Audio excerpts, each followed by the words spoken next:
오늘은 이어서 사도행전 19장 1절에서 20절까지인데요. 바울 사도의 3차 선교 여행 가운데 에베소 아시아의 수도죠. 로마 제국에는 여러 가지 주가 있는데 예를 들면 고린도 같은 거는 아가야 주의 수도죠. 그리고 오늘날 터키 지역의 아시아의 수도는 에베소인데요.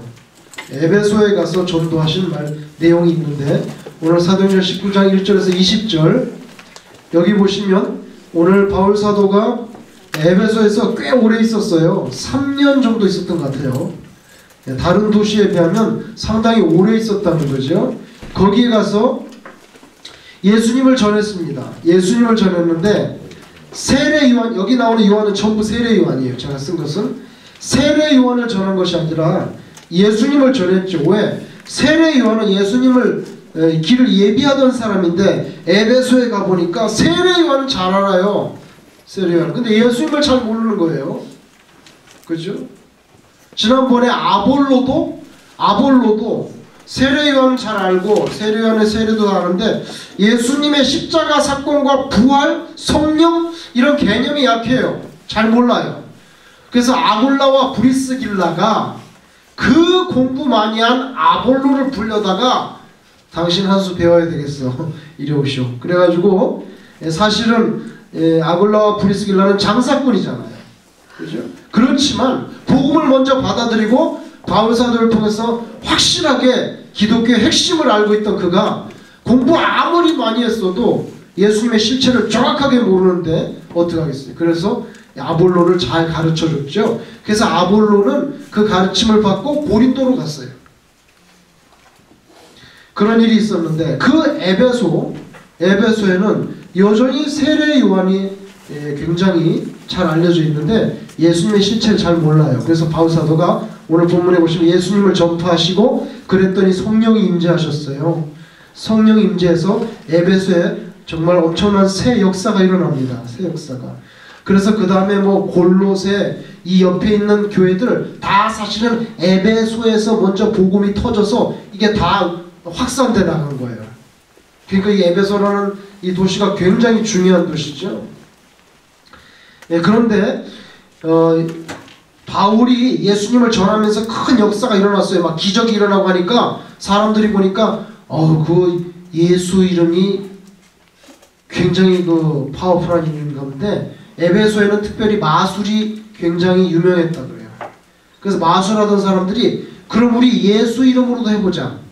예수 믿지도 않으면서 예수 이름 끌어다가 쓰는 거죠. 그렇게 하다 아주 큰 혼을 나는 얘기가 나와요. 교회에 소속되어 있으면서도 믿음의 실체가 없는 이들이 결국에는 다른 성도들을 회방하는 그런 경우가 오늘 본문에 보면 보게 됩니다. 그리고 예수를 진짜 믿지도 않으면서 예수를 인격적으로 구주로 마이 로드로 고백하지도 않으면서 그 이름만 끌어다가 쓰려고 하는 그건 또 하나의 샤머니즘일 뿐이에요. 야, 우리가 섬기는 그 귀신보다 더 센 사람인가 보다 예수가. 그래서 예수 이름만 가지고 자기 유익을 채우려고 하는 그런 데서 성직 매매도 나오는 거죠. 예수 이름 오용했다가 이번에 좀 있으면 보겠죠. 봉변당합니다. 봉변당해서 그 예수 이름 오용해서 봉변당한 그 사건이 소문으로 퍼져가지고 어떤 결과를 낳았냐면 소극적으로는 예수 이름을 두려워하게 돼요. 어우 겁난다. 그 다음에 적극적으로는 야 이거 마술 이건 다 가짜구나 이거. 그래서 마술 서적을 불태우는 적극적으로 그런 내용이 나오고요. 결론은 오늘 본문의 결론은 그래서 어떻게 됐다는 거예요? 그래서 주의 말씀이 아주 흥왕하게 되었다. 근데 이게 뼈가 있는 말이에요. 왜? 에베소에서는요 마술이 막강한 그런 지위를 가지고 있었어요. 그래서 주의 말씀이 흥왕했다는 것은 마술로부터의 해방입니다. 귀신의 세력권 안에 있었죠. 귀신의 세력권 안에 있다가 바울이 가서 예수를 전하니까 그러니까 귀신들이 다 물러가는 거예요. 귀신도 인격적인 존재예요. 하나님도 인격적이시고 그래서 하나님께서 하나님 막 싫다 하는 거 안 좋아하죠. 하나님도. 그죠? 귀신도 인격적인 존재인데 성경에 보면 예수는 항상 꾸짖었다고 표현했어요. 꾸짖었다. 리뷰크, 영어로 리뷰크나 스콜드 이런 단어를 썼다고요. 막 꾸짖는 거예요. 그러면 꾸짖으면 인격적인 모멸을 줘가지고 사탄이 마귀가 떨어져 나가게 하는. 그런데 예수님의 말씀이 흥황하니까 이 마술로 그 예수를 못 믿게 하고 있던 그 세력들은 다 물러나는 거예요.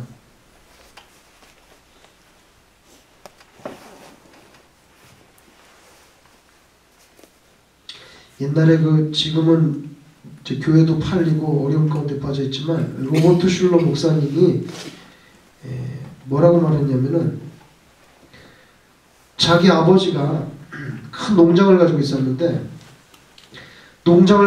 농장에 잡초가 계속 나온다는 거예요. 뽑아도 계속 나오는 잡초가. 그럼 언제까지 그 잡초를 뽑겠냐는 거예요. 그 넓은 농장에.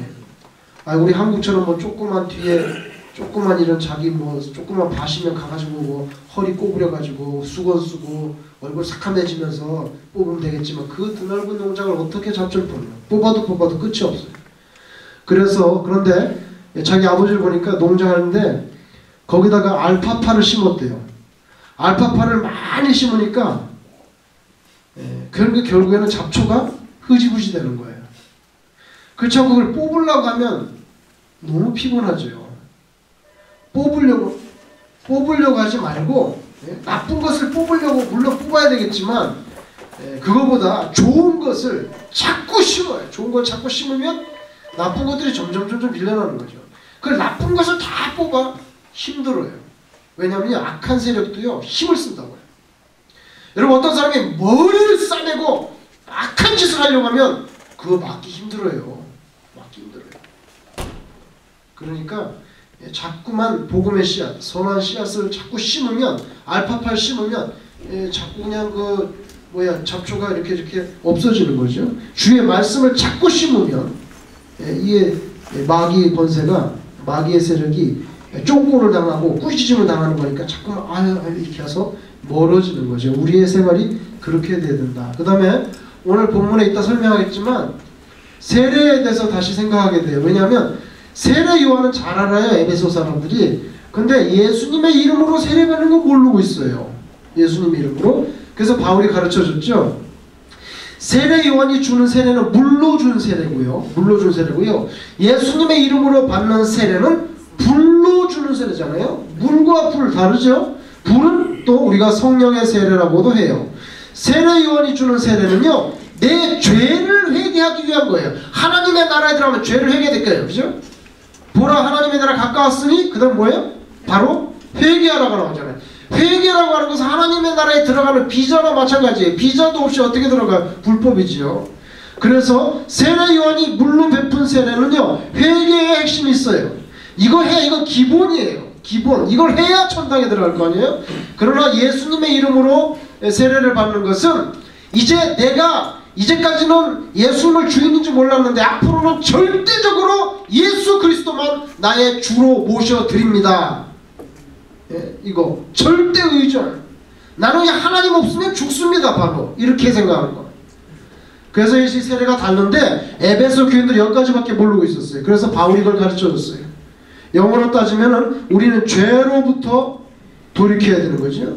죄로부터 돌이켜요. 회개, repentance. 근데 그거로 끝나면 안 돼요. 이거로 끝나는 거, 여기까지 하는 것은 유대인들도 할 수 있어. 이거 유대인들 얼마나 씻는 거 잘하는데요. 발 씻고 손 씻고 결례 의식, 그 구약이 얼마나 많은데. 그런데 회개하는 거 그거로 부족하다 그죠. 죄로부터 돌이켰으면 그 다음에는 그리스도께로 돌아가야 돼. 그리스도께로 가야죠. 이렇게. 그죠? 그래서 회개했다는 것만 만족하지 말고 이제는 회개했는데 내 마음을 깨끗하게 했으니까 완전히 예수님 나를 오셔서 나를 통치하시고 나를 다스리시고 나를 이끄시고 가장 선한 대로 나를 인도해 드시고 절대 의존, 믿음의 세계로까지 나가요. 에베소에 있는 교인들은요 여기까지밖에 잘 몰라요. 성령도 모르고 있어요. 그래서 오늘 바울 사도가 가르쳐 줬어요. 근데 에베소의 모습이, 그 교인들의 모습이 바로 우리도 여기까지 말고 잘못했습니다. 뭐 맨날 잘못해? 잘못했습니다. 오케이. 넘어가야 될 거 아니에요. 그죠? 그리고 이제는 예수님 내게 오셔서 나를 다스려 주세요. 예수님이 왕이십니다. 예? 예수 나의 왕이요. 맨날 찬송을. 왕이면요, 왕 앞에서 죽어야 돼요. 죽으라면. 그 정도로 자기의 모든 것을 희생하고 엎드릴 수 있어야 그 왕이죠. 노래한다고 찬송한다고 왕 되는 거 아니잖아요. 인격이 그렇게 돼야 되죠. 그래서 오늘 바울 사도는 에베소 교회 교인들을 여기로부터 여기까지로 이렇게 올라가게 하는 큰 일을 하셨어요. 그거 하는데 거의 3년 걸렸어요. 자, 오늘 본문을 볼게요. 사도행전 19장 1절.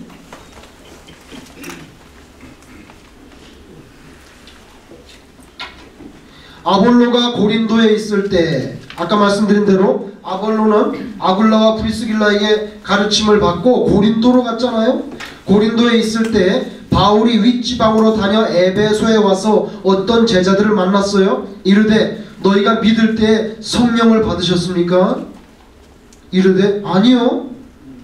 성령은 뭐죠? 우리는 성령을 잘 모르는데 성령의 계심도 듣지 못했어요. 아유, 큰 문제가 있네요. 성령 받으셨어요? 성령이 뭔데요? 알아야 뭘 받든지 아니. 성령도 모르고 있어요. 3절 바울이 이르되 그러면 너희가 무슨 세례를 받았습니까? 그러면 저희는 세례 요한, 그 세례 요한의 세례를 받았는데요. 여러분, 세례 요한이 성령을 줄 수는 없잖아요. 성령 세례는 요한이 아니라 예수님으로 말미암아 가능한 거죠. 세례 요한은 예수님의 길을 예비한 사람이었을 뿐이고, 근데 지금 에베소에 있는 사람들 여기까지밖에 몰라요. 성령도 몰라.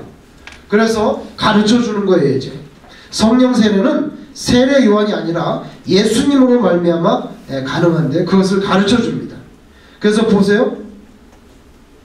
4절 바울이 이르되 요한이 회개의 세례, 그죠? 아까 제가 설명드렸죠?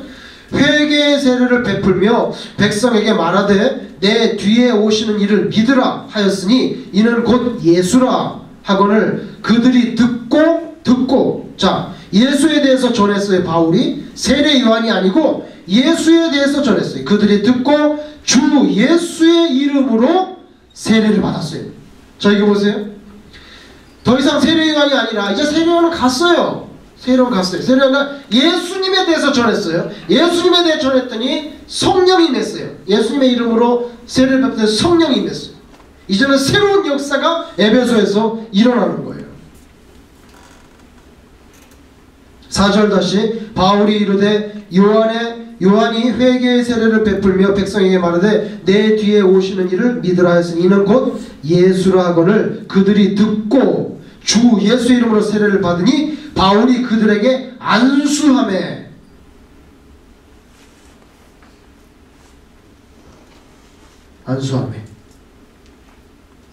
우리 교회가 이제 조금 이따 안수 집사님을 세우게 되는데요. 4월달에 안수하매 성령이 그들에게 임하심으로 방언도 하고 예언도 하고 모두 12사람쯤 됐는데요. 성령임에서 방언하고 예언하는 건 좋은데 예수의 이름으로 성령을 받으니 바울이 그들에게 안수하매. 안수에 대해서 잠깐 생각해 보죠. 안수.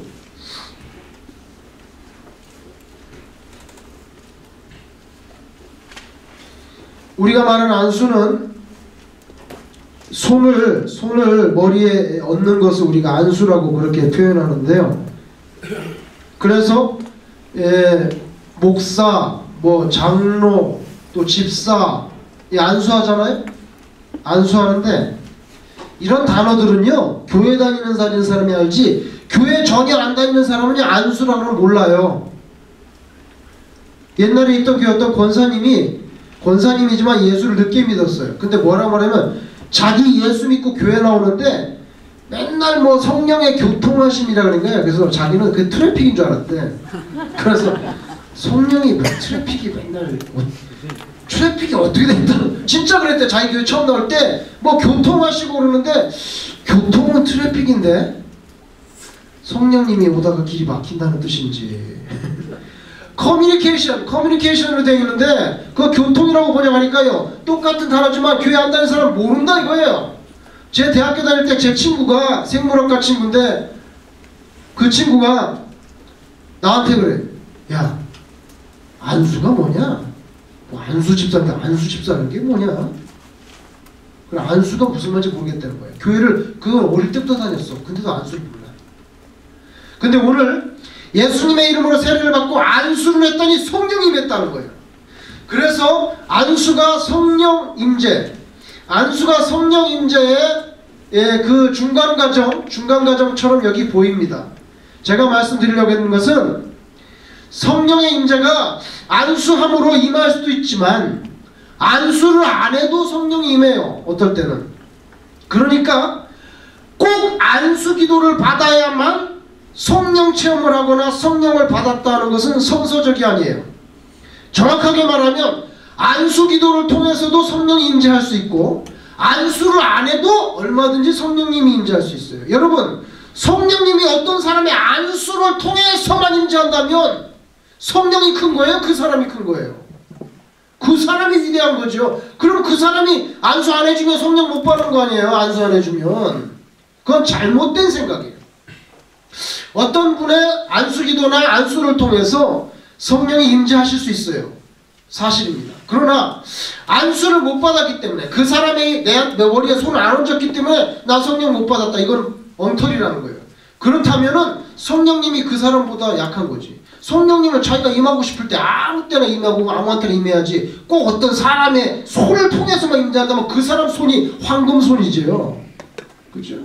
그래서 여러분 착각하시면 안 돼요. 안수를 받아도 되고 안 받아도 돼요. 사실은 성령의 관계에 대해서는 성령의 임재, 성령의 체험은 안수를 통해서도 오기도 하고 안수가 없어도 성령님은 얼마든지 임재할 수 있다는 거예요. 그러니까 안수를 성령 임재의 중간 과정이나 꼭 필요한 도구라고 생각하면 안 된다는 거예요. 사도행전 10장을 보세요. 44절.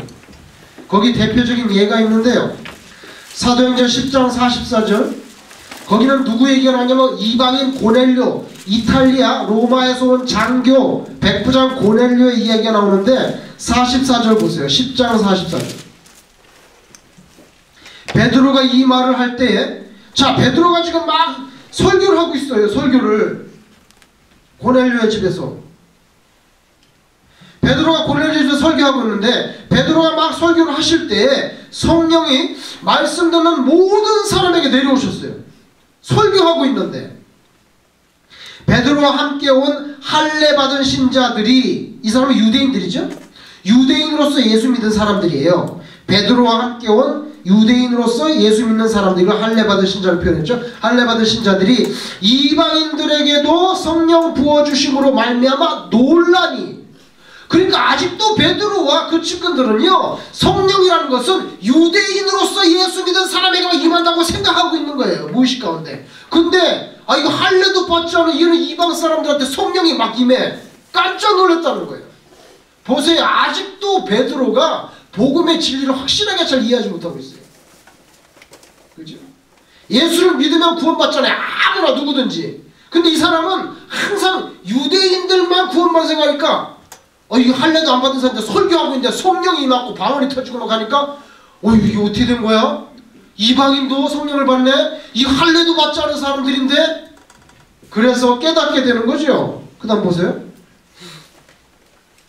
45절. 베드로와 함께 온 할례 받은 신자들이 이방인들에게도 성령 부어주신 말만 놀라니 이는 방언을 말하며 하나님 높임을 들음이로라. 이에 베드로가 이르되 보세요.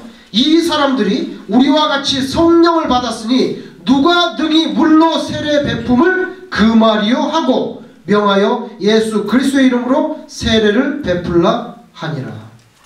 보세요. 물 세례를 받지도 않았어요. 아직. 물 세례를 받기도 전에 성령 세례가 먼저 임했어요. 아시겠어요?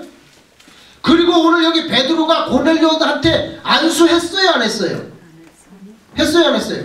안 했잖아요. 아직 세례도 안 받았어요. 안수하지 않았어요.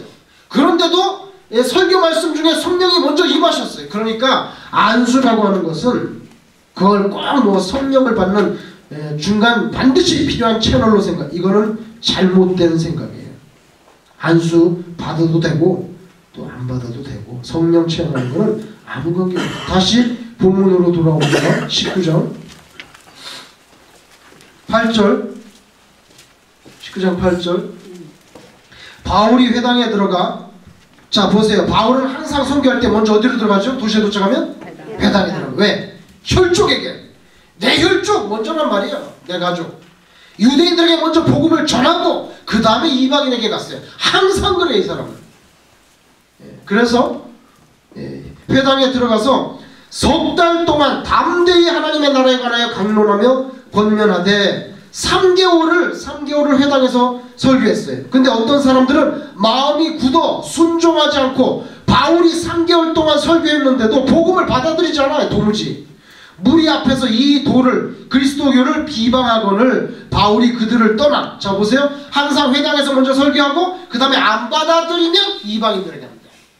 그죠? 3개월 동안 설교했는데 믿은 사람도 있었지만 어떤 사람들은 받아들이지 않고 순종하지 않고 거역하고 예수 그리스도 이 기독교를 비난하고 하니까 거기를 떠나서 어디로 갔냐면 두란노 소원을 갔어요. 그래서 비방하거늘 바울이 그들을 떠나 제자들을 따로 세우고 두란노 서원에서 날마다 강론하니라. 여기 두란노 서원은요 바울이 세운 게 아니에요. 두란노 서원은 이미 서 있는 빌딩이에요. 서원이라고 하는 것은 우리식으로 말하면 강의실입니다. 강의실. 서원이란 강의실이고요. 두란노 서원인데 두란노는 사람 이름이에요. 두란노는 사람 이름인데 두란노가 그 건물 빌딩 주인의 이름일 수가 있고요. 주인의 이름일 수가 있고요. 아니면 두란노라고 하는 유명한 수사학자, 이 스피치 가르치는 그 당시에는 그게 큰 학문이었거든요. 그러니까 두란노가 그 건물의 주인 이름이거나 아니면 유명한 수사학자의 이름이었을 것으로 추측합니다. 근데 거기에 빈 시간에 들어가서 바울이 이방인들에게 전도했어요. 그래서 오늘날 두란노 소원이 유명해진 거죠. 여기 성경에 있어요. 근데 10절 회당에서는 3개월을 가르쳤지만 그 두란노 소원에서는 2년 동안 2해 동안 이같이 하니 아시아에 산 아시아는요 로마의 대형 그 땅덩어리 제국의 한 부분 그죠? 우리나라 경기도 충청도 한 것처럼 주예요. 주. 그 아시아 주의 수도가 에베소거든요. 아시아에 사는 자는 유대인이나 헬라인이나 다 주의 말씀을 듣더라. 2년을 가르쳤다는 거죠. 11절 하나님이 바울의 손으로 놀라운 능력을 행하게 하시니 심지어 사람들이 바울의 몸에서 손수건이나 앞치마를 가져다가 병든 사람에게 얹으면 그 병이 떠나고 악귀도 어떻게 해요? 나가더라.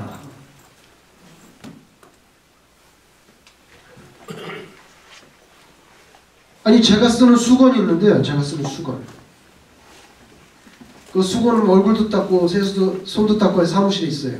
그 수건을 갖다가 우리 박숙자 권사님한테 드렸는데 박숙자 권사님이 그걸 가가지고 병든 자에게 쫙 걸치니까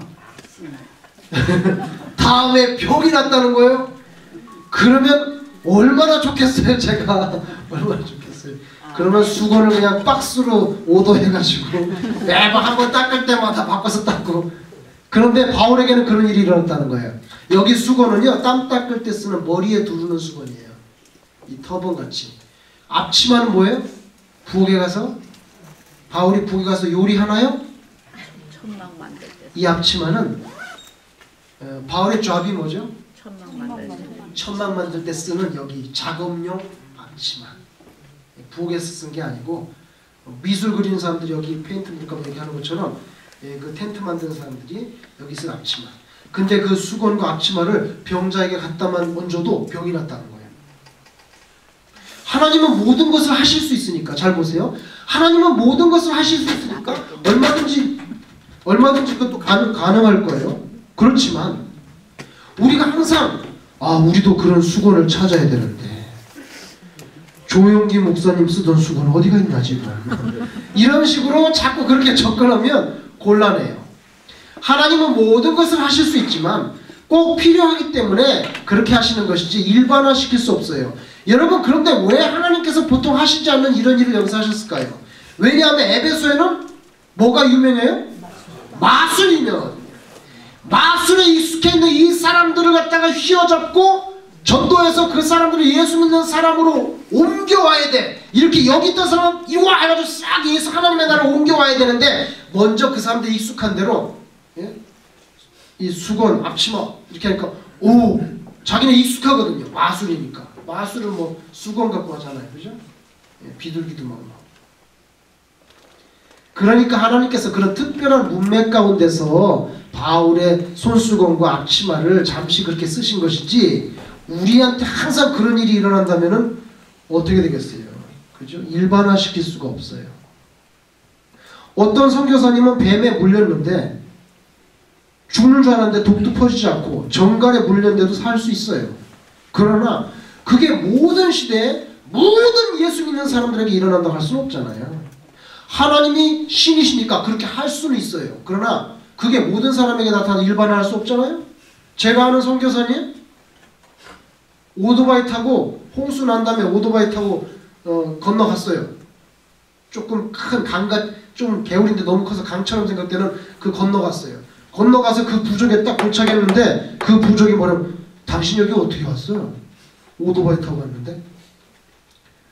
오토바이를 타고 오다니 다리는 끊어졌는데 벌써. 다리 벌써 홍수에 떠내려갔다는 거예요.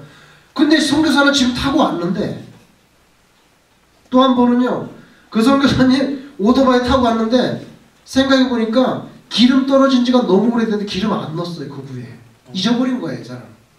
근데 이거 타고 다니는 거야, 자기. 그죠? 근데 그런 것을 얼마든지 하나님께서 하실 수 있어요. 하나님이 전능하신 분인데 그거 왜 못해요? 하죠. 필요하면 해요. 없던 다리도 다 건너고 가스 없어도 가요. 그러나 그 모든 것을 우리들에게 일반화시킬 수는 없잖아요. 하나님이 필요하시면 그런 능력을 주실 줄로 믿습니다. 네. 오늘 바울이 그렇게 된 거예요. 바울이 그렇게 된 거예요. 자, 그 다음에 12절, 아니요, 13절. 이에 돌아다니며 마술하는 어떤 유대인들이 시험 삼아, 잘 보세요. 마술하는 사람인데요, 예수를 사실 믿진 않아. 근데 악기 들린 자들에게 주 예수의 이름을 불러 말하되 내가 바울이 전파하는 예수를 의지하여 너희에게 명하노라 하더라.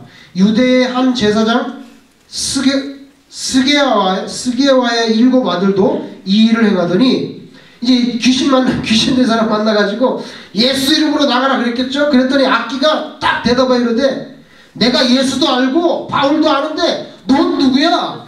응? 이상한 사람이어가지고. 악기 들린 사람 잘 보세요. 나 예수도 알고 바울도 아는데 넌 누구야 너? 악기 들린 사람이 그들에게 어떻게 했어요? 뛰어올라 눌러가지고 이겼어. 예수 이름으로 나가라 했더니 나 예수도 알고 바울도 아는데 너 누구야 하고 달려들어가지고 확 짓밟아가지고 눌러버렸어요. 예수를 인격적으로 구주로 영접하지도 않고 믿지도 않으면서 예수 이름을요 주술 외우듯이 그렇게 쓰니까 귀신도 화가 나가지고 내 아무리 예수님 이름에 약하다지만 너 같은 것한테는 안 되겠다고 그래 확 달라들어가지고 올라가서 그냥 목을 졸라버렸나봐요. 그래서 뛰어올라 눌러 이기니 그들이 어때요?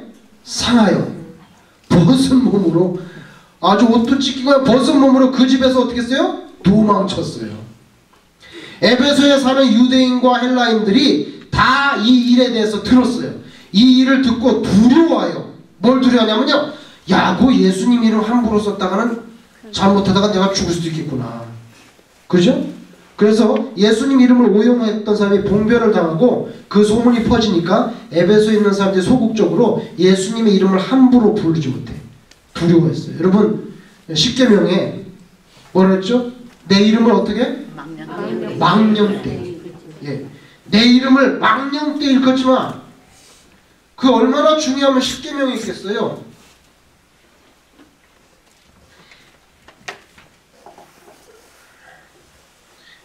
이 한국말은 참 그 굉장히 어렵게 번역이 되는데요. 망령되이, 망령되다. 영어 성경에는 in vain, 헛되게 부르는 거, 하나님의 헛되게 부르지 말라 이거예요. 주문해오듯이. 그거 뭐 욕할 때 갓댐 하는 거예요. 그거 다 하나님한테 걸리는 거예요. 예, 그거 다 걸리는 거예요. 주문해오듯이 하는 거. 그 다음에 자기 이익을 위해서 이름 부르는 거. 아 여보셔 내가 예수 믿는 사람인데 거짓말하겠어? 안 띵겨 먹어. 그러니까 물건부터 먼저 대라고. 이런 식으로 자기 이익을 위해서 예수 이름 파는 거. 물론 자기가 예수 믿는 사람이니까 돈 안 띵겨 먹는 거 좋아. 그러나 뭐 그렇게 예수님을 갖다가 거기다가 붙이면서 얘기할 필요 없어. 나 절대 안 떼먹습니다. 이렇게 말하면 되지. 나 예수 믿는 사람. 예수님하고 지금 그거 무슨 관계인데? 예? 주문해오듯이 하는 거. 자기 이익을 위해서 쓰는 거. 그 다음에 세 번째가 아까 제가 말한 남을 저주할 때 쓰는 거. 남을 저주할 때 하나님 이름을 하는 사람. 너 그 영어도 참 이상하죠. 존귀하신 하나님의 이름이 욕이 됐어요. 그죠? Jesus. 예수님이잖아요. 그 다음 또 Jesus Christ까지 해요. Jesus Christ. 예수님은 Jesus 그러지 지 이렇게 하면 안 되잖아요. 마이크 끌듯이 지 이렇게 하면 안 되잖아요. 이거 다 걸리는 거예요. 남을 저주할 때 쓰는 거. 그죠? 근데 제 생각에는 제가 그 뭐 영어를 깊이 연구 안 해서 모르겠는데 Jesus Christ 하는 거는요. Jesus Christ가 너를 저주한다. 이런 뜻일 거예요. 갓댐도 하나님이 널 저주한다잖아요. 그죠? 가만히 보시면 저주할 때 하나님의 이름 자기는 힘이 약하니까 내가 저주한다 봐야 뭐 겁내? 안 내잖아요. 그러니까 하나님의 이름을 빌어가지고 너 예수님이 너 저주할 거야? 하나님이 너 저주할 거야? 그거 다 욕이 되는 거죠. 근데 저주한다는 말은 다 없어지고 지저스 크라이스트만 남았어요. 예수 그리스도가 이름이 그 저주하는 이름이 됐잖아요. 그거 다 걸리는 거예요 사실.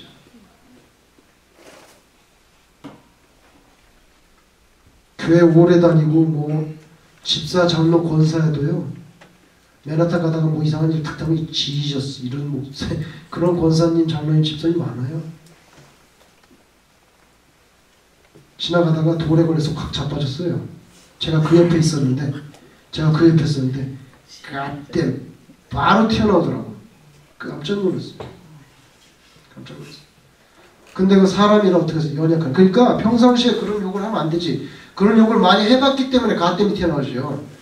쾅 잡으면 에이 젠장 이렇게 나올 수는 있겠지 사람이. 에이 젠장 이렇게 나올 수는 있지만 이래서 탁 이렇게 자빠졌네. 가땜 바로 튀어나오는. 그거는 평상시에 많이 해봤던 뜻인 거죠.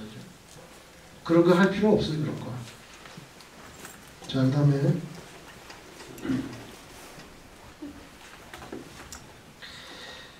자 어디 갔죠?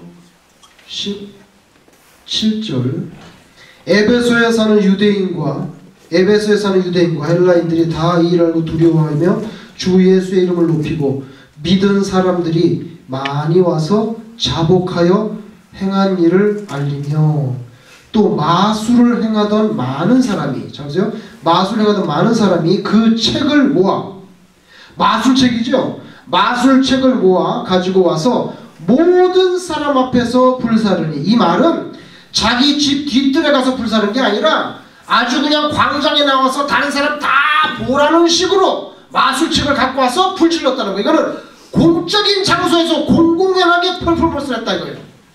그죠? 자기 집에서 부엌에서 불태운 게 아니에요. 다른 사람이 다 볼 수 있도록 마술책을 가져와서 불질렀다는 거죠. 그 책값을 계산한 즉 은 얼마요? 5만입니다. 은 5만. 여기 은이라는 것은 드라크마나 데나리온을 말해요. 뭔지는 모르겠어요. 드라크마나 데나리온인데 5만. 여러분 아시는 대로 1 데나리온은 하루 일하는 거 받는 거예요. 그러면 5만 데나리온이면은 얼마죠? 그게? 하여튼 365일 다 일해도 365 5만 나누기 365 한번 해봐요. 얼마나? 한번 해보세요. 얼마나 되죠? 몇 년 벌어야 돼? 15년이요? 몇 년? 여기서 말하는 건요, 굳이 그걸 갖다가 돈의 가치로 환산해서 밝혀줬어요. 그거를. 그게 뭐냐면요, 주소책에 보니까요, 마술책이요 되게 비쌌대요. 책이 굉장히 비쌌대요. 그 비싼 것을 자기가 싫으면 팔아먹어도 되잖아. 아시겠어요? 자기가 싫으면 어디다가 내나? 이베이. 이베이, 3베이, 4베이 팔면은 잘 팔리는데 그걸 불지를 필요는 없지. 자기 안 하면 팔면 되지. 그런데 공적인 장소에 와서 딱 보는 앞에서 팔았는데 돈으로 따져보니까 5만 양이나 된다 이거예요. 여기서 뭘 말하냐면요, 이 사람들이 마술로부터 이제 완전히 완전히 이제는 헤어진다. 난 예수님 믿은 다음에 나 이제 마술 안 해. 나 이제 예수 믿었으니까 안 해. 그리고 이거 팔아먹을 수도 있지만 그러지 않고 나는 깨끗하게 다 불질러서 없애버린다. 여러분, 책을 불지른다는 것은 책 속에 있는 내용을 나는 버린다는 뜻이에요. 그죠? 그러니까 그렇게 하는 거지요. 안 그러면 팔아먹으면 되지. 구역예배 드리는데 어떤 목사님 얼마 전에 어떤 사람이 나한테 비싼 술을 갖다 줬는데, 비싼 술. 근데 그분이 술을 잘 마시는 사람이에요. 잘 마시는 사람인데 교회 나온 지 얼마 안 됐어요. 그때 얼마 안 됐는데 제가 좀 갈등이 되는 거야. 이 비싼 거 이거 좀 마셔봐야 되겠는데, 누가 사자 선물, 외국에서 선물에 되게 비싼 술이래. 근데 목사님 이거 어떻게 하면 좋을까요? 저는 이제 예수 믿게 돼서 옛날에 술을 잘 많이 마시던 사람이에요. 근데 예수 믿어서 술을 요새 안 마시는데, 근데 이거 고민이 되면 어떻게 할까? 이거 그럼 다른 제 친구를 줄까요? 그래, 제 친구를 줄까요?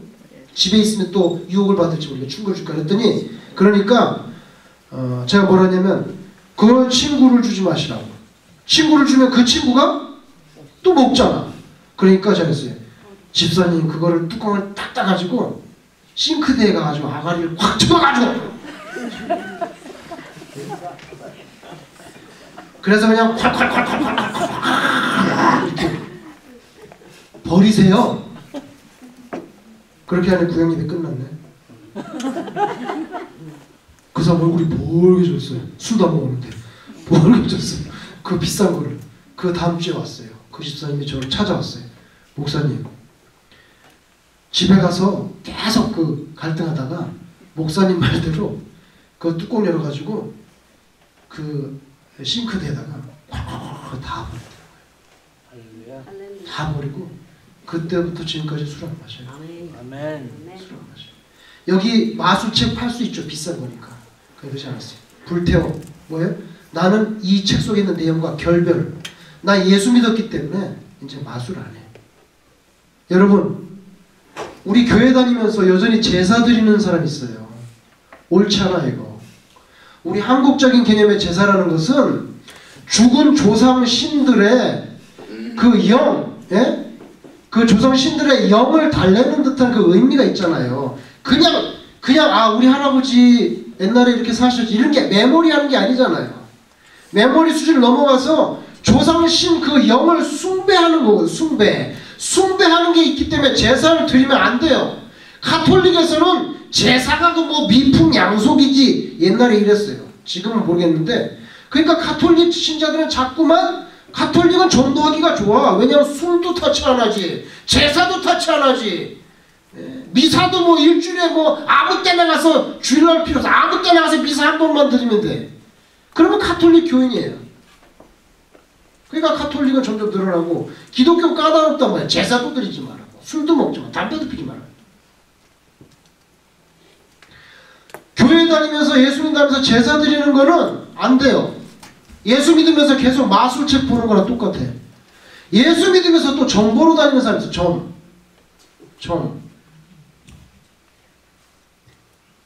점은요, 화장실에 가서 거울 보고 자기 얼굴에 점이 있는가 없는가 이것만 보면 되는 거예요.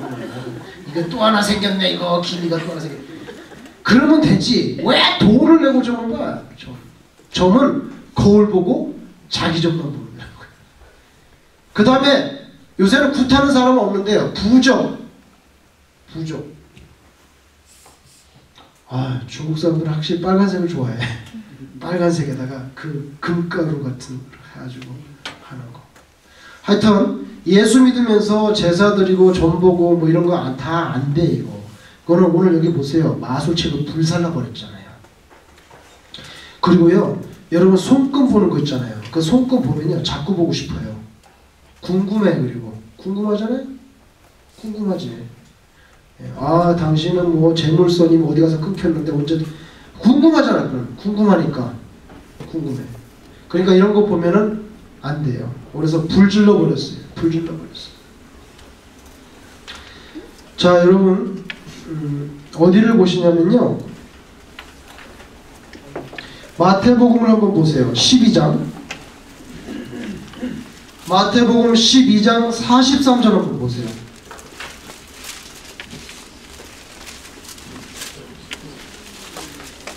마태복음 12장 43절. 거기 예수님이 비유의 말씀을 하셨는데요.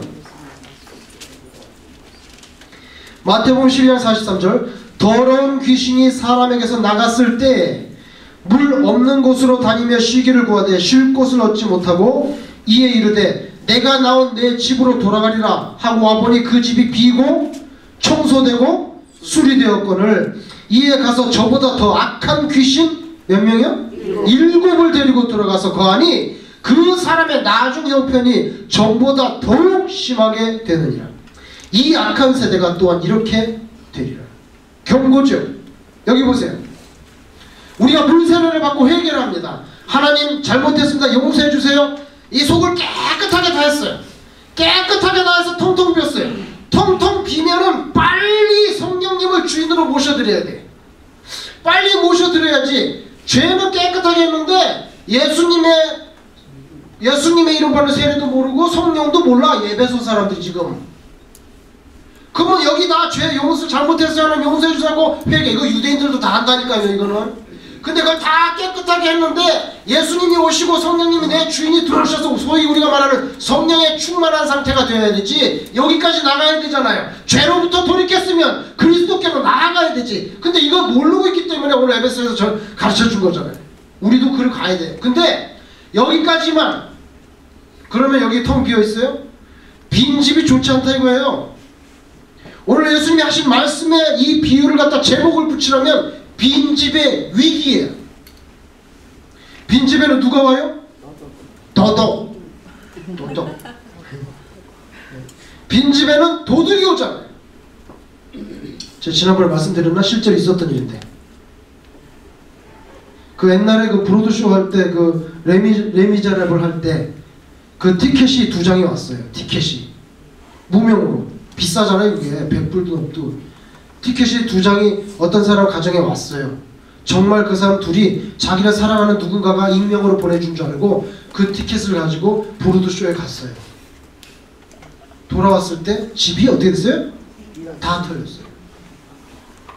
다 털렸어요. 도둑이 그 브로드쇼에 나가는 거 다 확인하고 확실하게 2-3시간 동안 절대로 안 돌아오잖아요. 절대로 안 돌아와요. 보장된 시간이야. 완전 쌈타 되는 거지. 다 그냥 주워 담기만 해. 실제로 있었던 일이에요. 그러니까 공짜 너무 좋아하지 마라. 누가 주는 거 빼고? 누가 주는 거 빼고? 하나님이 주는 거, 그 다음에 또 조목사가 주는 과자 빼고. 과자 빼고는 별로 100% 좋아하면 안 돼. 네? 좋아하면. 그래서 교회 다니시면서 하나님 저 잘못했습니다. 용서해 주세요. 이것만 갖고 안 돼요. 여기로 가야죠. 예, 주님, 제가 이제 주님을 위해서 일하겠습니다. 성령님 나의 주인이 되셨으니까 나를 다스리시고 통치하시고 내게 명령하세요. 제가 뭐 할까요? 이렇게 돼야죠. 꽉 차 있어야죠. 빈집은 위기가 있어요. 귀신이 나갔다가 갈 때 보니까 갈 데가 없어. 에이, 다시 가보자 했더니 깨끗하게 청소돼서 7마리 더 잡고 가가지고 들어갔다는 거예요. 그렇게 된단 말이죠. 그러니까 우리는 그냥 잘못했어요 이러면 안 되고, 그걸 넘어서 그리스도에 대한 진정한 믿음과 헌신의 수준까지 나아가야, 항상 성령에 꽉 차 있어야죠. 그죠? 그렇게 돼야 된다는 것을 오늘 우리 본문에서 보여줍니다. 질문 있으면 하시고 이제 마쳐야 될 것 같아요.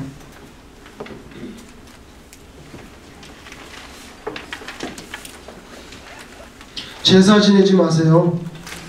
제사 지내면 안 돼요. 그리고 점도 보면 안 돼요. 거울에 있는 자기 얼굴 좀 빼고는 점 보면 안 되고 손금도 보면 안 돼요. 손금. 그리고 어떤 분은요, 이건 점도 아니고 손금도 아닌데 이런 거 있어요. 아, 그 이상하게 꼭 그런 것만 보이면 나한테 속된 말로 재수 없는 일이 일어나요. 그런 거 있어요. 근데 그걸 스스로 그렇게 자기 암시를 걸어서 자기 최면을 걸 필요 없어요.